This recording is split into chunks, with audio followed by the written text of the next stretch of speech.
오늘날은 이제 역사적으로 볼 때 교회들이 참 많죠. 많고 성도들도 많고 교회도 많고 성도도 많고, 그런데 안타까운 일은 교회다운 교회가 많지 않고 성도다운 성도가 많지 않은 부분이 보여질 때면 그것이 안타까운 현실입니다. 저는 이 말씀을 준비하면서 우리 서강교회는 정말 하나님이 보실 때에, 세상 사람들이 볼 때조차도 교회다운 교회의 모습으로 보여질 수 있길 원하고, 성도 여러분들을 또한 하나님이 보실 때에 여러분들과 가까이 하는 이웃들이 볼 때에도 역시 그리스도인다운 그리스도인, 성도다운 성도이기를 원합니다. 이제 교회가 성도들이, 그런데 교회가 교회답고 성도가 성도다우려면 우리는 여러 가지 신앙들이 있죠. 조직신학적으로 볼 때 신론, 구원론, 종말론 다 말하지만 그 가운데 우리의 현실적인 삶 속에서 나타내지고 보여질 수 있는 것은 바로 교회라는 것을, 교회를 통하여 이루어질 수 있겠기에 지금 금년 들어 계속해서 여러분들과 교회에 관한 말씀을 나누고 있습니다. 이 앞에도 말한 것처럼 우리들이 신앙생활하면서 교회를 바르게 모르면 신앙생활이 힘을 잃어요. 그리고 행복하지도 않아요. 왜냐하면 우리의 신앙생활의 모토가 어디냐? 교회이기 때문에 그렇습니다. 그래서 여러분들, 성도가 만일 교회를 잘 모르면 교회를 모르게 되면 교회를 바르게 세워갈 수도 없고, 교회를 바르게 모르면 은혜도 그만큼 못 받아요. 그래서 우리가 교회를 바르게 잘 알아야만 교회다운 교회를 세워갈 수 있고, 또한 성도다운 성도로 살아갈 수 있게 되어진다는 것이거든요. 예수를 바르게 알아야, 예수를 잘 믿는 것처럼 교회를 바르게 알아야 교회 생활을 바르게 하게 되어지는 것입니다. 하나님께서는 이 교회를 통하여 은혜도 주시고 교회를 통하여 복도 주시고, 이걸 여러분이 믿으셔야 하는 거예요. 교회를 안다는 것은 결국 하나님을 아는 것이고, 예수 그리스도를 아는 것이고, 성경을 아는 것이고, 그래서 교회를 깊이 알게 되면 아는 만큼 우리들의 신앙은 더 성숙해져 가게 되어 있다는 것입니다. 마태복음 16장에 보면 예수께서 제자들과 함께 계속 이 전도 여행을 다니시는 가운데에 가이사라 빌립보 지방에 이르렀을 때는 예수님, 내가 누구인지를 알고 싶으셔요. 그래, 내가 누구인지를 알고 있는가가 궁금해요. 그래서 마태복음 16장 15절에 보면 너희는 나를 누구라고 하느냐라는 질문을 해요. 그 앞에는 저 세상 사람들이 나를 누구라고 하느냐를 질문하셨고, 그에 대한 답을 들으셨지만 그 답은 오답이야, 틀린 답이야. 그러고 그들의 답은 원치 않아. 지금 제자들의 답을 기다리는 예수님의 질문이잖아요. 그때 베드로가 16절에 보면 주는 그리스도시고 살아계신 하나님의 아들이십니다 라는 고백을 베드로가 했잖아요. 이 베드로의 고백이 예수님을 기쁘게 했어요. 기쁘게 하는데, 그 기뻐하시는 중에 17절에 보면 뭐라고 말씀하냐면, 이 시몬 베드로가 고백한 이 고백을 말하면서 네가 복되다고 말씀을 해요. 그러면서 이어진 말이 뭐냐면, 이를 너에게 알게 하니는 혈육이 아니요 하늘에 계신 내 아버지다라는 말씀을 해요. 이 얘기는 뭐냐면, 베드로에게 하나님께서 예수님이 그리스도시고 살아계신 하나님이 아들임을 알게 했다라고 하는 단순한 지식을 말하는 게 아니고요. 이거는 다른 말로 말하면 베드로는 하나님께서 예수님을 이 땅에 보내셨고 그 보내심이 우리의 구원을 위한 것이라는 사실을 깨달아 알게 되었다는 걸 말하는 거예요. 여러분, 우리가 교회를 다니고 신앙생활 하실 때 이 부분을 여러분들이 놓치면 안 돼요.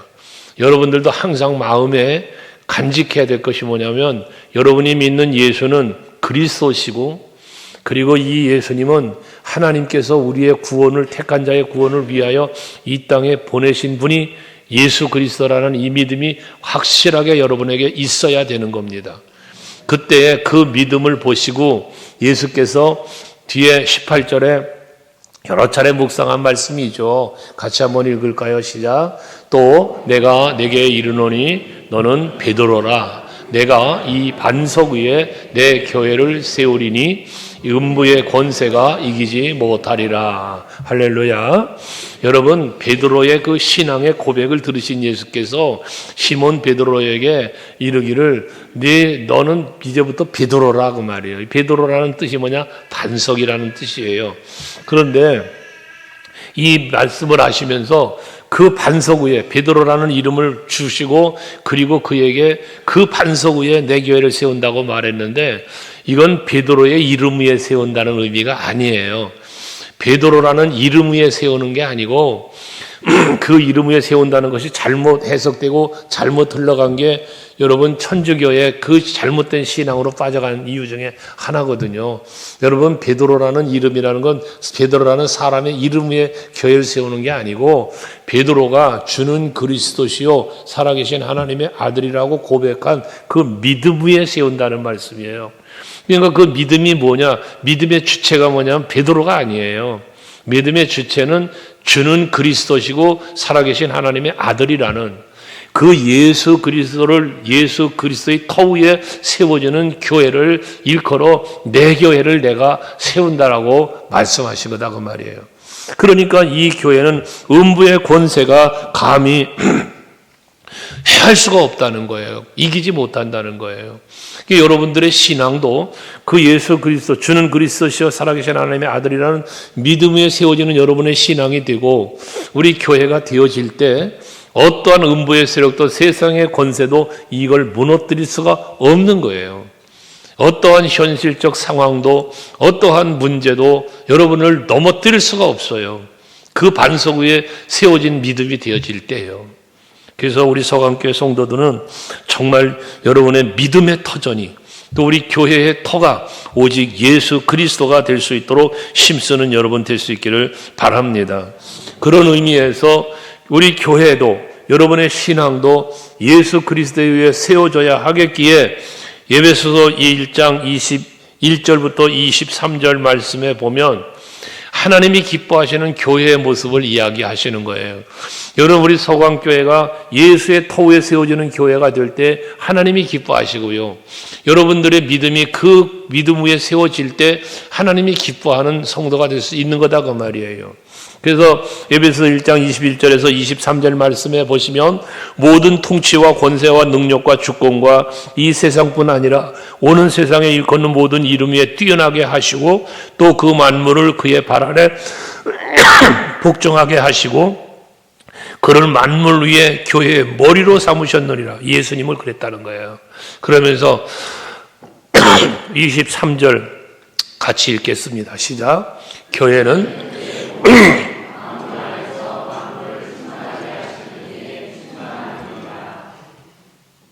여기 보면 예수 그리스도가 교회의 머리라고 그래요. 그러면서 이 충만을 말하는데 이 충만이라는 뜻은 무슨 뜻이라고 했어요? 이루신다 하는 뜻이라고 했어요. 이루신다. 그러니까 성령 충만을 받으라 그러면 성령을 가득 채운다는 게 아니라 성령의 이끄심, 성령의 지배하심에 따라 그 뜻이 이루어지는 거예요. 이게 성령 충만이라고 했잖아요. 그러니까 예수 그리스도가 머리된 교회라고 말하면 예수 그리스도의 뜻이 이루어지는 교회가 되어야 된다는 거죠. 예수 그리스도의 뜻을 이루는 성도가 되어야 한다는 것입니다. 우리 서강교회와 성도들은 그런 교회와 그런 성도가 될 수 있길 주의 이름으로 축원합니다. 그래서 우리 교회는 예수 그리스도를 근거로 세워진 교회고 머리가 되신 예수를 중심으로 한 지체된 성도들의 모인 공동체인 교회, 우리 서강교회라는 것이에요. 자, 그런 교회를 우리가 바르게 세워가기 위해서는 어찌할 것인가? 우리가 교회 생활이라는 교회 생활 속에는 다양한 것이 있어요. 각 기관, 구역 또는 어떤 소그룹 등등 다양한 모임들이 있는데 이런 소그룹마다 또는 개인적으로라도 우리가 그리스도의 몸된 교회를 섬기고 신앙생활을 할 때에 아무리 작은 일이라 할지라도 소홀하게 여겨서는 안 된다라는 거예요. 내가 비록 하고 있는 일이 작은 일이라 할지라도 언제나 예수 그리스도의 몸된 교회를 섬긴다는 마음으로, 조심스러운 마음으로 항상 모든 일을 감당할 수 있는 여러분이 되어야 된다는 겁니다. 오늘 본문 10절 말씀에 보면 내게 주신 하나님의 은혜를 따라 내가 지혜로운 건축자와 같이 터를 닦아 두매 다른 이가 그 위에 세우나 그러나 각각 어떻게 그 위에 세울까를 뭐해라? 조심하라 라고 말씀하고 있습니다. 여기서 바울은 조심하라는 말을 해요.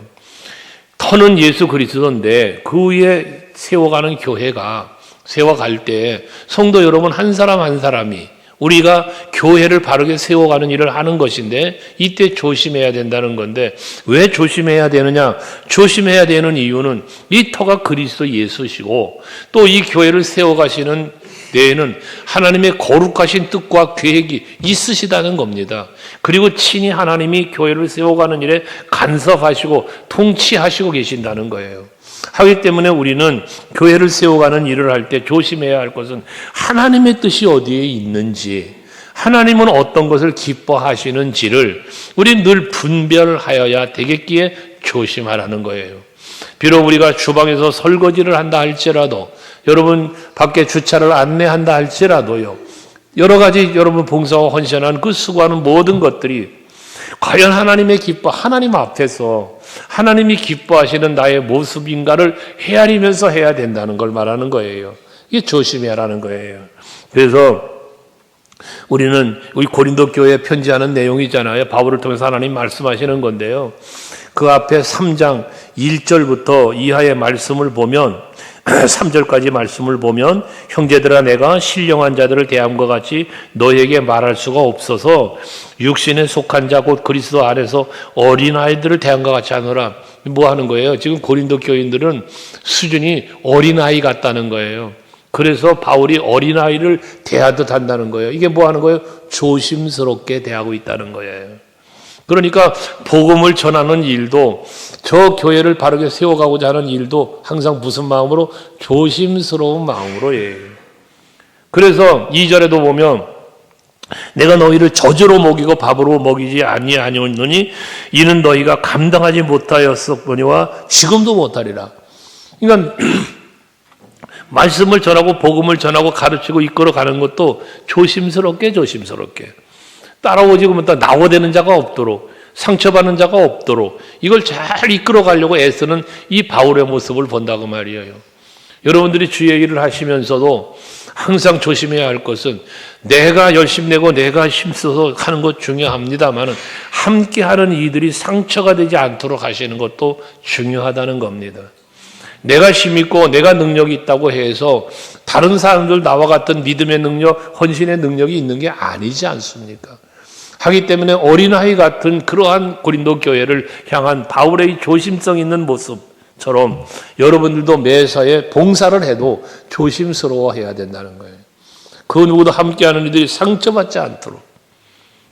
그 뒤에 3절 말씀에 보면 같이 읽어볼까? 3절 시작. 너희는 아직도 육신에 속한 자로다. 너희 가운데 시기와 분쟁이 있으니 어찌 육신에 속하여 이들이 약한 이유는 무엇 때문이냐? 어린아이 같은 이유가 무엇이냐? 육신에 속하여 있다는 거예요. 여러분, 우리 서강교회 성도들은 육신에 속한 자가 아니라 영에 속한 자, 성령의 충만함을 입은 자, 그래서 하나님의 뜻을 따라가고 머리 대신 예수님의 그 마음을 헤아리며 그 마음을 닮아가며 은혜 안에서 살아갈 수 있는 여러분 모두가 될 수 있기를 바랍니다. 영적으로 아직 준비되어 있지 않은 고린도 교인들, 육신에 속한 사람들이요 어린아이 같은 사람들이기 때문에 저들에게는 시기와 분쟁과 다툼, 이런 분열들이 저들에게 있었지 않았습니까? 이것처럼 이런 고린도 교회의 모습인데요. 고린도 교회의 이 모습이 고린도 교회만 그랬는가요? 이 시대도 그런 교회들이 있다는 게 문제인 거고 안타깝다는 거예요. 여러분, 왜 교회 안에서 이렇게 분쟁이 생기고 다툼이 생깁니까? 서로 미워하고 말입니다. 이유가 무엇일까요? 이것은 세상을 보기 때문에 그렇습니다. 예수를 바라보지 않기 때문에 그렇습니다. 여러분 스티커를 다들 가지고 계시죠? 예수님 덕분에 나는 행복합니다. 예수님은 과연 어떻게 하셨을까요? 여러분 예수님의 마음 한 번만 헤아리면 모든 판단이 서고 우리의 말과 행동이 달라질 수 있는데, 그런데 그 예수님의 마음을 헤아리지 않고 내 생각만 하니까 어린아이 같은 신앙으로 살아가는 겁니다. 어린아이들을 보세요. 배가 고프면 울어제낍니다. 길을 가다가 뭐 갖고 싶은 게 있으면 떼굴떼굴 굴르면서라도 달라 합니다. 엄마 아빠 마음 헤아림이 없습니다. 이웃 사람들, 주위에 있는 사람들 아랑곳 없습니다. 그저 나만 최고입니다. 이게 어린아이입니다. 여러분 우리 서강교회 안에 이런 어린아이와 같은 자기중심으로 자기만 잘난 사람들이 없기를 바랍니다. 이게 교회가 교회다워지는 방법입니다. 내가 교회다운 교회를 만들어가는 일에 함께 하려면 나는 죽고 내 안에 예수가 사는, 그래서 예수님의 마음을 헤아리고 살아가는 우리들이 되어져야 한다는 겁니다. 사도 바울은 오늘 10절에 보면 지혜로운 건축자를 말하고 있습니다. 지혜로운 건축자와, 그럼 지혜롭지 못한 건축자도 있다는 이야기 아니겠습니까? 이 지혜로운 건축자와 지혜롭지 않은 건축자를 이야기하고 있는데, 그 지혜롭지 않은 건축자와 지혜로운 건축자의 차이가 무엇일까? 분명히 다를 것인데, 그럼 지혜로운 건축자는 어떤 사람이 지혜로운 건축자인가? 하나님의 뜻을 잘 분별하고 자기 자신을 의지하는 게 아니라 예수 그리스도의 이름의 권세와 그 십자가 보혈의 능력을 힘입어 교회를 섬겨가는 사람, 이게 지혜로운 건축자요, 참으로 그리스도의 몸된 교회를 세워가는 일에 늘 앞장서며 협력할 수 있는 그러한 사람, 이 지혜로운 건축자라는 거예요. 그러나 지혜롭지 못한 건축자는 어떤 사람인가? 내가 뭐든지 내가 한다는 생각을 앞세워 자기 주장을 하고 자기 마음대로 하려고 하는 사람, 하나님에 대해서는 아랑곳 없고 다른 사람이 상처받거나 말거나 내 뜻이 이루어지고 내가 바라고 원하는 일을 하고자 하는 사람, 이게 지혜 없는, 지혜롭지 못한 건축자라는 거예요. 결과 지혜로운 건축자는 덕을 세우며 모두를 하나로 만들어서 예수 안에 하나 되게 하며 그리스도의 몸된 교회가 든든히 세워져 가게 만들지만, 지혜롭지 못한 건축자는 자기가 중심이 되어 있다 보니 다툼이 생기고 분쟁이 생기고 다른 사람에게 상처를 주고 결과적으로는 교회에 해를 끼치는 일을 이루고 만다는 거예요. 그래서 우리는 시편 14편 말씀을 묵상을 간혹 했지만, 하나님, 어리석은 사람은 말하기를, 마음에 이르기를 하나님이 없다 하도다. 하나님을 없다고 하는 사람, 그 사람은 어리석은 사람이라는 거예요. 그러니까 그럼 반대로 지혜로운 사람, 어떤 사람? 하나님을 인정하며 그 하나님을 믿고 의지하는 사람, 이 사람이 지혜로운 사람이라고 할 수 있는 것 아니겠어요? 그렇다면 지혜로운 건축자는 어떤 사람? 하나님을 알고 그 뜻을 알고 그를 의지하며 살아가는 사람, 이걸 말하는 거니까 오늘 예배하는 여러분, 지혜로운 건축자가 되셔서 우리 그리스도의 몸된 교회를 정말 세워가는 일에 늘 함께하고 협력할 수 있는 여러분 모두가 되시기를 바랍니다. 우리 눈에 보이는 것이 전부가 아니잖아요. 우리 눈에 보이지 않는 하나님의 일하심이 있어요. 성령의 역사하심이 있습니다. 이러한 눈에 보이지 않는 그 영의 눈을 열고 영의 귀가 열려서 볼 수 있고 들을 수 있는 여러분들이 될 수 있기를 바라는 겁니다. 이런 교회를 만들어 가려면 사람이 앞서는 교회가 아니라 언제나 하나님이 앞장서게 하고 그 뜻이 이루어지는 교회를 만들어가는 우리 모두가 되어야 한다는 거예요. 할렐루야. 자, 그래서 조심하라는 거예요. 또 하나는 하나님의 일은 모든 것이 함께 연결되어져 가야 된다는 거예요. 하나님의 뜻이 있으면, 나무에 대한 이야기를 여러분에게 했잖아요. 나무가 있으면 원줄기가 있고 그 원줄기에 붙어있는 원가지가 있고 그 원가지에는 또 격가지가 붙는다고 그랬잖아요. 이것처럼 모두 다가 머리 대신 예수께로 연결되어지는 교회, 우리 온 성도가 하나 되어지는 교회를 이야기한다 그 말이에요. 근데 그러게 되기 위해서 이 지혜로운 건축자라는 표현을 하면서 11절에 보면 이 터는 곧 예수 그리스도라 그랬어요. 이 터 외에는 없다는 거예요. 그러니까 오직 예수의 터 위에 우리가 세워져 가는 건데, 이걸 공적으로 말했는데 예수의 그리스도의 터에 세워지지 않는 건 아무것도 아닌 게 돼버리는 거예요. 간혹 제가 꽃꽂이라든지 뭐 이런 얘기를 하잖아요. 여러분, 꽃꽂이는 아름답기는 한데 뿌리가 없어 죽은 거예요. 일정 시간 지나면 쓰레기통 가요. 그런데 뿌리가 있는 나무는 어떻습니까? 말라 죽은 것 같은데 봄이 오면 또 싹이 나고 꽃이 피고 열매가 맺어요. 이게 생명이 있는 것과 없는 것의 차이인 것입니다. 우리 교회는 언제나 그 기초, 터가 되시는 예수 그리스도, 생명 되시는 예수 그리스도의 터 위에 여러분 한 사람 한 사람이 다 세움을 입어 갈 때 우리 교회는 건강한 교회, 든든한 교회, 시대적 사명을 감당하는 교회가 될 수 있단 말입니다.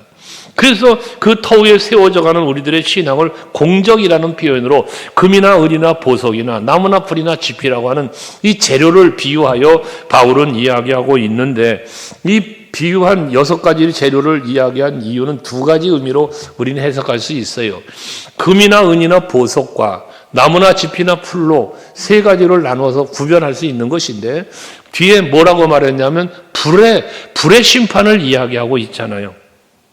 마지막에 불로 그것을 공적을 나타내신대요. 그래서 불의 심판 앞에 그 공적이 남아있으면 또 불타면 이 비유를 그렇게 했지 않았습니까? 그것은 결과적으로 뭘 말하는 거예요? 금이나 은이나 보석은 진리 안에 사는 성도요, 예수 안에 성도를 말하는 거예요. 근데 이 나무나 풀이나 짚은 뭐요? 세상 철학이나 세상 이념이나 세상 사랑들을 따라가는, 세상 학문 따라가는 이걸 말하는 거예요. 그러니까 우리는 뭘 따라가는 사람? 진리, 예수, 말씀, 하나님 뜻 따라가는, 이게 금이나 보석이나 은 같은 이러한 성도의 신앙이에요. 믿음.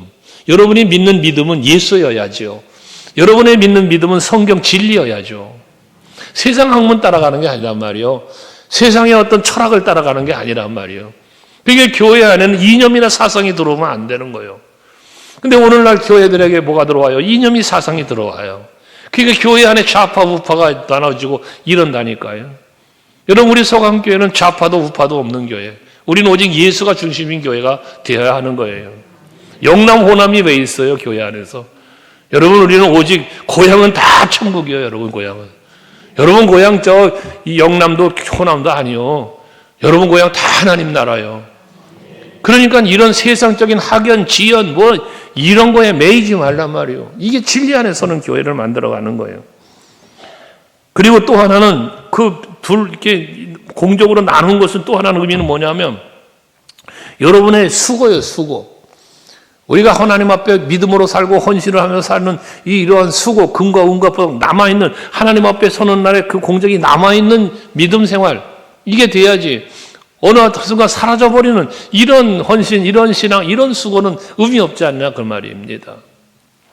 그래서 우리가 이 공적을 바울은 말하는데, 경과적으로 공적은 뭐냐? 하나님 앞에 평가받는 걸 말하는 거예요. 공적이 그대로 있느냐 아니면 불살라 없어졌느냐, 이 공적이라는 말은 결국 하나님의 판단을, 심판을 말하는 건데, 그 하나님의 판단 앞에서 우리가 평가를 받을 때 어떻게 평가를 받을 것이냐는 거예요. 하나님의 평가, 바르게 했냐 잘못했냐, 열심히 했냐 게을렀냐, 진실로 했느냐 가식적으로 했느냐, 하나님 앞에 선 날 분명한 평가가 나타나는 거다고 말이에요. 이때에 여러분, 우리 모두는 다 하나님 앞에서 평가받을 때에 정말 하나님 앞에서 착하고 충성된 종아라고 칭찬받을 수 있는 여러분들 될 수 있기를 바라는 겁니다. 그래서 데살로니가전서 4장 11절 말씀에 보시면, 또 너희에게 명한 것 같이 조용히 자기 일을 하고 너희 손으로 일하기를 심쓰라라고 했습니다. 이게 뭡니까? 조용히 뭐해? 자기 일을 하고 그랬어요. 남들 일하는 거 탈취하지 말고 간섭하지 말고 여러분 불평 정죄하지 말고 내가 할 일 묵묵히 하면 된다고 말이에요. 내가 하는 일을. 뿐만 아니라 디모데후서 2장 15절 말씀에 보시면, 너는 진리의 말씀을 옳게 분별하며, 그 다음 뭐라 그랬어요? 같이 읽어요. 부끄러울 것이 없는 일꾼으로 인정된 자로 자신을 하나님 앞에 드리기를 힘써라. 할렐루야. 우리의 신앙은 하나님의 진리의 말씀 안에 있어야 되고, 또한 우리들 스스로가 부끄러울 것이 없는 일꾼이 되어야 된단 말이에요. 하나님 앞에나 사람 앞에서나 부끄러움이 없는 일꾼. 여러분, 그런 일꾼이 되셔야죠. 그 부끄러운 일꾼은 어떤 일꾼? 가식적인 일꾼, 진리 안에 있지 않는 일꾼, 사람에게 보이려고 하는 일꾼들이에요. 하나님이 떠난 이게 이거예요. 자기 열심은 있어요. 그러나 그것이 하나님의 뜻과 어긋난 거라면 그 열심이 무슨 의미가 있어요? 언젠가 말씀드렸죠. 성령 충만 받지 않고 예수 안에 있지 않은 사람이 열심 내는 그 열심은 교회 안에 꼭 문제만 일으킨다고요. 우리는 열심을 내더라도 예수 안에 열심 내야 돼요. 성령 안에 열심을 내야 되는 거예요.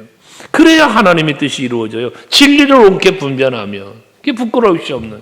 그리고 마지막 뭐라고 말했어요? 하나님 앞에서라고 말하고 있어요. 부끄러움이 없는 일꾼으로 여러분 자신을 하나님 앞에 드리기를 힘쓰라고 그랬어요.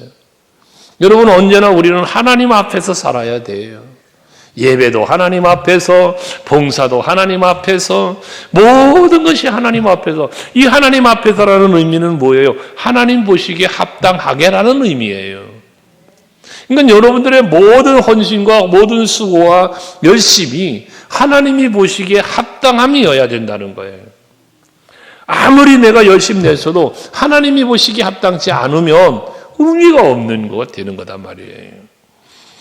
교회에서 직분을 말하기보다는 그래서 일꾼으로서 나는 어떤 역할을 하고 있는지를 살펴보고 내가 있어야 할 자리에 있나, 내가 해야 할 일을 하고 있는가라는 부분이에요. 지금 내가 열심히 달려가고 있는데 내가 무엇을 향하여 달려가고 있지 지금? 내가 달려가는 방향이 어디냐고 말이에요. 바울은 표대를 향하여 나가노라 그러잖아요. 표대를 향하여. 여러분이 인생을 살아가고 신앙의 열정 갖고 가면 타로막저시고 열심히 살아가고 있는 방향이 분명, 목적이 분명, 목적과 목표가 분명해야 된다 그랬잖아요. 그러지 않으면 엉뚱한 짓을 한다니까요. 열심히 달리긴 달렸어. 근데 엉뚱한 길을 달려가. 그 무슨 의미가 있습니까? 그래서 명목상 신자나 구경꾼 되는 게 아니라 하나님 앞에 설 때 부끄러움을 당하지 않기 위해서 우리는 서로 교회를 잘 섬기고 맡겨진 직분과 사명을 잘 감당하면서 헌신, 수고하는 여러분 되시기를 바랍니다. 그리고 오늘 말씀도 또 말하잖아요. 13절 말씀에 보면 각 사람의 공적이 나타날 터인데 그날이 공적을 밝히리라고 말해요. 그날을 이야기해요. 그날. 여기 그날은 무슨 날이냐? 하나님 앞에서 사람의 모든 비밀들이 드러나는 날이에요. 심판의 날이에요. 하나님 앞, 사람들 앞에는 몰라. 근데 하나님 앞에서는 나는 감추었던 비밀이 다 드러나는 거예요. 여러분, 속 사람이 다 드러나는 거예요. 여러분의 모든 행위가 다 드러나는 거예요. 그날이 그날이에요. 그리고 14절에 보면 우리가 하는 일의 질을 따라서 하나님의 보상, 즉 상급이 주어진다는 사실을 말씀하잖아요. 공적이 그대로 남아있으면 상을 받고 불타면 해를 받는다고 말하지 않습니까? 그러니까 여러분, 우리는 목회자였던 장로님이었던 권사님이었던 여러분 집사님이었던 모든 누구였든 상관없어요. 누구였든지 간에 우리는 교회를 세워가는 일에 쓰임받는 우리가 되어야 한다는 거예요. 그 마지막 앞에 하나님 앞에 서는 날에 인정받고 칭찬받을 수 있는 내가 되도록 최선의 노력을 다하되 그 최선의 열정이 성령 안에서 예수 안에서 말씀 안에서 교회 머리 대신 예수를 중심으로 한 여러분의 열심이 되어야 된다는 거예요. 그래서 디모데후서 4장 7절 8절 사도 바울의 유언서에 기록되는 마지막 유언과 같은 말 아닙니까? 이 말씀이. 같이 한번 읽어볼게요. 7절과 8절 시작. 너는 선한 싸움을 싸우고 나여 달려갈 길을 마치고 믿음을 지켰으니 이제 후로는 날 위하여 의의 면류관이 예비되었으므로 주 곧 의로우신 재판장이 그날에 내게 주실 것이며 내게만 아니라 주의 나타나심을 사모하는 모든 자에게도니라. 할렐루야. 여러분요, 바울에게만 아니고요, 여러분들 모두에게도 이 면류관이 예비되어 있다는 거예요. 근데 이 예비된 사람의 모습이 어떤 사람이다? 선한 싸움 싸우고 달려갈 길 마치고 믿음 지킨 사람. 그리고 말씀한 그대로 여러분 뭐 하는 거예요? 의로우신 재판장이 나를 주는데 주의 나타나심을 뭐 하는 사람? 사모하는 사람. 주님 다시 오실 날, 내가 주님 앞에 서는 날, 그날을 사모하는 사람. 이 사람을 일컬어 말하는 거거든요. 여러분들은 하나님 앞에 서는 날을 준비하며 사시나요?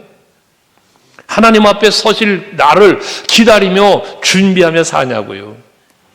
언젠가 말씀드렸죠. 제가 성남서 목회할 때 어느 권사님의 이야기. 간암이 걸려서 간경화로 시작해서 암이 돼서 돌아가시는데, 여러분 제가 그 병원에 그렇게 입원하신다는 그 간 안 좋아서 입원했다는 소식 듣고 신방을 갔는데, 제가 문을 열고 들어서자 그 권사님이 침상에 누워서 저를 쳐다보고, 목사님 왜 이렇게 얼굴이 어두우십니까? 그래요. 그럼 권사님이 아파서 병원에 입원했다는데 그럼 내가 활짝 웃고 옵니까? 얼굴이. 그런 얘기를 했더니 그 권사님 하는 말이 뭔지 압니까? 목사님 걱정하지 마세요. 저는 하나님께 감사합니다. 그래요. 지금 간암이 걸려서 6개월 산대. 6개월. 근데 감사하대요. 그분 감사 내용은 내 잊지를 못하는 감사요. 무슨 감사하는 줄 압니까? 그분이 환갑지나고 바로 돌아가셨는데, 내가 60평생을 살아오면서 하나님 앞에 설 준비를 하지 못하고 살았습니다. 근데 하나님이 나를 갑자기 불러가시면, 하나님 앞에 설 준비도 안 된 상태로 갑자기 하나님 앞에 가면 얼마나 부끄럽겠냐는 거예요. 그런데 하나님이 나를 그 앞에 설 수 있는, 준비할 수 있는 나를 6개월이라는 시간을 주었으니 감사하다는 거예요. 전 잊지를 못한다니까, 그분의 그 고백을요. 여러분, 우리 한번 생각해 보셔야 합니다. 나는 지금 하나님 앞에 갈 건데 언제가 갈 거 아니에요, 여러분. 저도 가고 여러분 가요. 누가 먼저 갈지 몰라요. 주님이 오라는 순서대로 가요. 그러니까 분명히 갈 건데 그 앞에 설 준비를 과연 나는 하고 있느냐는 거예요. 이건 여러분 두렵고 떨리는 마음으로 한번 돌아보아야 되는 거예요. 분명한 것은 주님 앞에 서는 날 주님의 나타나심을 사모하는 자에게 든다는, 이 사모한다는 건 뭐예요? 그 앞에 설 준비를 하고 산 사람을 말하는 거예요. 데살로니가전서 2장 19절 20절의 말씀도 마찬가지 아니겠습니까? 우리의 소망이나 기쁨이나 자랑의 면류관이 뭐냐? 그가 강림하실 때 우리 주 예수 그리스도 앞에 너희가 아니냐? 그러면서 막 20절에 보면 너희는 우리의 영광이요 기쁨이다. 베드로 사도가 복음을 전함으로 구원받은 무리들, 그 무리가 하나님 앞에 설 때 영광이고 기쁨이라는 거예요. 빌립보 교회를 향한 바울의 고백도 마찬가지. 너희는 나의 자랑이요 면류관이라고 그러잖아요. 여러분의 하나님 앞에 서는 날 자랑과 면류관 무엇이 있을까, 여러분? 하나님 앞에 서는 날 여러분에게 주어질 면류관은 무엇 때문에 주어질까? 내가 많은 영혼을 전도했어요? 여러분, 내가 몸 바쳐 주님의 몸된 교회를 위해서 섬겼습니까? 이 모든 것들이 여러분의 면류관이 될 줄로 믿습니다.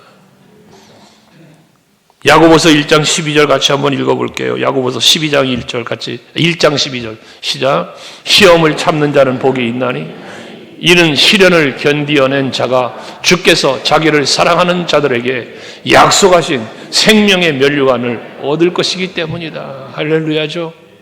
여러분, 시험을 참는다는 게 뭐예요? 힘들고 어려움이 있어요. 내가 하나님의 일을 감당하고 그리도 몸된 교회를 섬겨가기 위해서 닥쳐오는 고난들이 있어요. 이걸 견디고 이겨낸 사람이에요.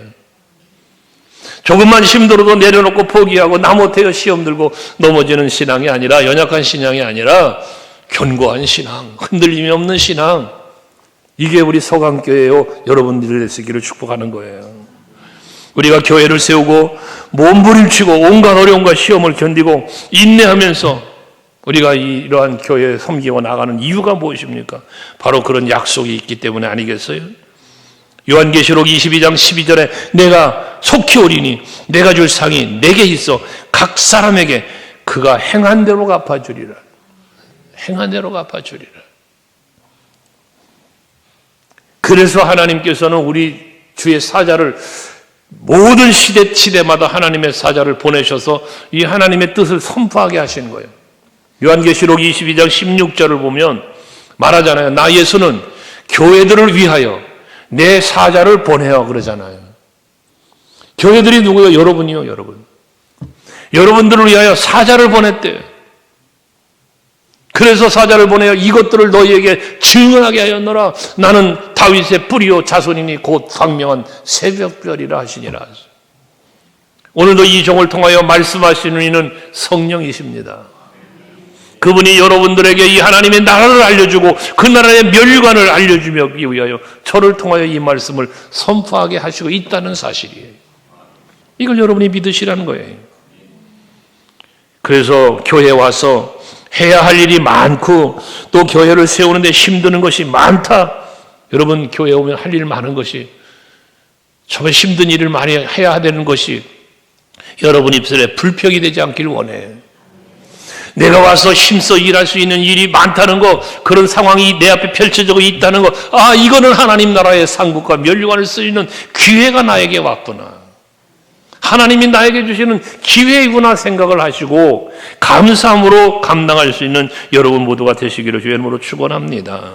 그리스도의 몸된 교회를 세우는 사람들이 가장 영광을 받을 것에 대한 약속입니다. 약속, 하나님의 약속.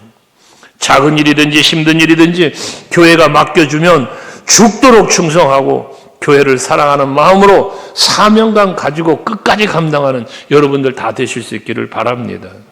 그래서 주님 앞에 선 날에 여러분들을 위하여 예비되어 있을 멸류관은 다 받아 쓰시고 하나님께 영광 돌리고 우리 가서 그 나라에서 만날 때 서로가 서로를 보며 기뻐하며 서로에게 찬송하며 화답할 수 있는 우리 성황교회 성도 모두가 되시길 제 이름으로 축원합니다. 기도하시겠습니다.